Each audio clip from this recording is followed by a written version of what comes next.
আজি আমাৰ মথনগুৰি পৰিষদীয় সমষ্টি আৰু হালবাৰী সমষ্টিৰ সভা হ'ল। ৰাইজৰ বহুত উৎসাহ উদ্দীপনা, ইমান গৰম, তাৰ মাজতো 9 বজাৰ পৰাই ৰাইজ আহি উপস্থিত হৈছে। দুইটা সমষ্টিতে আমি জয়লাভ কৰিম। যিমান চমু চাপি আহিছে নিৰ্বাচন উৎসাহ বেছি দেখা পোৱা গৈছে ৰাইজৰ।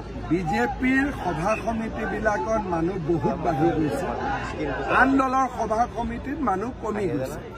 তাৰ পৰাই আমি গম পাব পাৰো যে এইবাৰ BTC নিৰ্বাচনৰ ফলাফল কেনেকুৱা হ'ব। এতিয়া কিমানখন আসনমান পাব?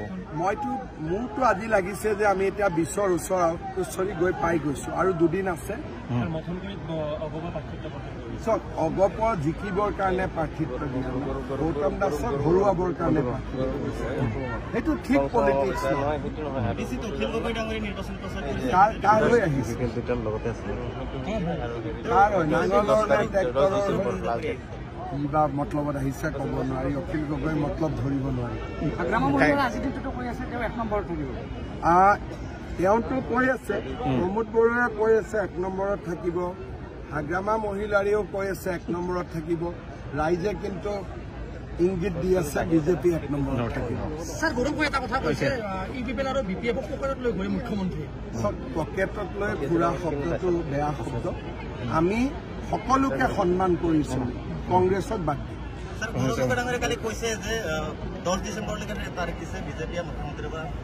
হ'ব, কোনোবা এজনতো বিজেপিৰে হ'ব ন,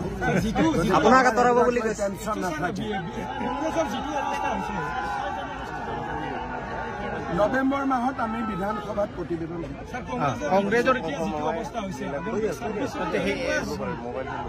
BTCত বেয়া হ'বই, এছেম্বলিতো কিমান বেয়া হ'ব আপোনালোকে চিন্তা কৰিব নোৱাৰে।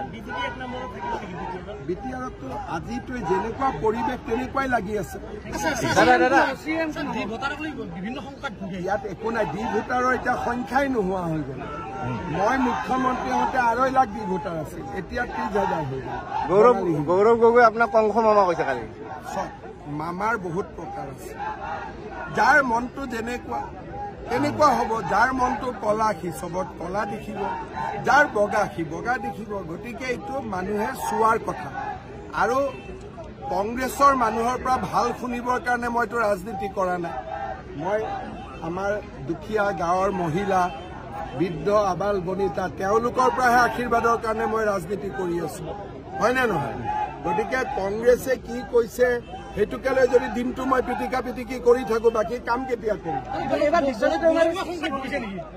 মই কলো নাই, আপোনালোকে কংগ্ৰেছক লৈ মই সুধি আছে, কংগ্ৰেছক লৈ মই উত্তৰ দি থাকিম। অৰুণোদয়টো কোনে দিব, ৰাস্তা ঘাট কোনে বনাব?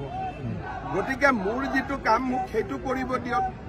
পিটিকি কৰি থাকিলেতো ৰাইজৰ ক্ষতি হৈ যাব। চিফটো কোন হয় মই নাজানো, কিন্তু আপোনালোকে ইমান সুধি আছিল যেতিয়া ৰঞ্জিতে কৈছে এজন জাৰ্নেলিষ্টৰ পৰা এবাৰ বনাই দিয়ক।